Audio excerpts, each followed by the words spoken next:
Hello everyone, and welcome back to my bullet journal channel, or hello if you're new here. This week I wanted to take you through how I structure my weekly spreads. So I know I haven't been keeping up all of the time on my Instagram about how my weekly spreads are structured, but now that school is starting again, I wanted to walk you through how I structure my weekly spreads for maximum productivity. So I generally have 3 sections in my weekly spreads, and those are an event section, a notes and a calendar area, and then the actual days. So right now I'm doing an event section, and basically what this is I like to write down the events or tests or dates or projects or whatever important events, whether it be someone's birthday or something due that day, that in a small little area with all 5 days of the week, somewhere along the page. So these little blueberries, which are part of my August fruit theme, are going to be the event section. So as you can see, they're big enough to where I can write down maybe 2 or 3 things in each blueberry, but not big enough where I can write down maybe everything that I want to do in that day. And now what I'm writing out is a little calendar overview. So each week I like to write down the calendar of the month and then highlight the week that we're in. That just really helps me gain perspective about where we are in the week and kind of just see the whole month at a glance. And I highly recommend it for just when you're planning things and maybe when you're organizing things. It really can help you out like that. Also, I like to structure my weekly spreads with the 5 weekdays, but if you would like to add in your weekend, feel free to do that.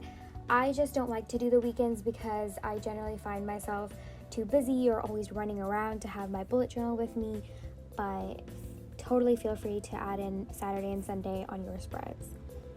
So I have some leftover space here. Well, it's not leftover because the whole spread isn't done yet, but the way I've planned this out, I know there will be some empty space there, and wherever I find empty space on my weekly spreads, I like to add in a quote just because very cheesy like that. So, yeah.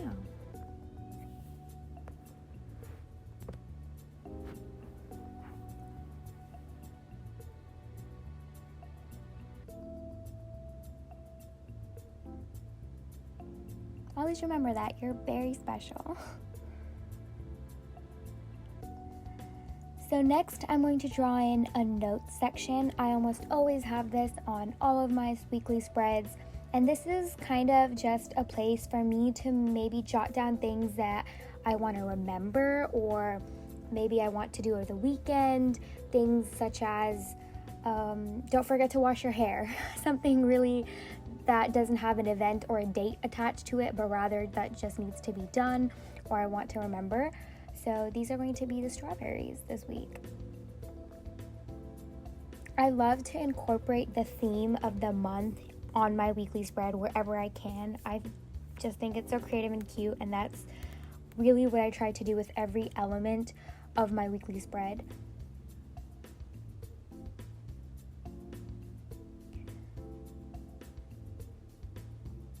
So now that the left side of my spread is done, we're going to move on to the right side, which is actually the simplest side. I should have started there. It's just the 5 days of the week. So this space with each day of the week is going to be a lot bigger. This is where you can write down all the things you want to get done in that day, whether it be your homework or your things to do or whatever it is that you want to maybe just cross off that day. I like to do some days bigger than the others, and that's just because I know I'm going to be busier some days. For example, my Fridays are always a lot smaller than my Mondays because my beginning of the week is a lot more work heavy than, let's say, Friday, where I know I won't end up doing some of my work. So feel free to structure that. I know that really helps me out. And yeah, this is a super simple page on the spread.